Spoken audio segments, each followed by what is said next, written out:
রাহুর পীড়ার কারণে বা রাহুর কুনজরের কারণে যখন আমরা ভুগি, আমাদের জীবন তছনছ হয়ে যায়, তখন অনেক সময় নিজের জানা অজানায় অনেক দুষ্কর্ম বা কুকাজের প্রতি আমাদের ঝোঁক চলে আসে।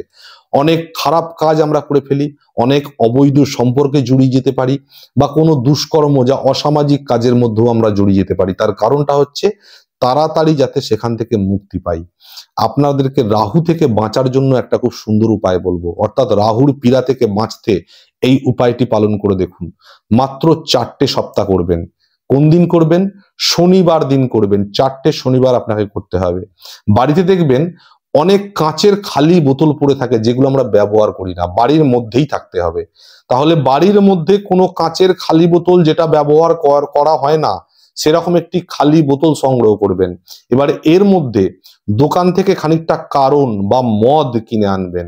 সেই মদ এই পুরানো বোতলটার মধ্যে ঢেলে ভর্তি করে নেবেন।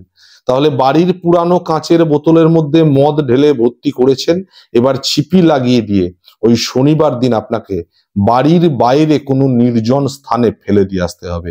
মাত্র 4টে সপ্তাহ, অর্থাৎ 4টে শনিবার করে দেখুন। এই রাহুর পীড়া বা রাহুর কুনজর থেকে অবশ্যই আপনি বেঁচে যাবেন।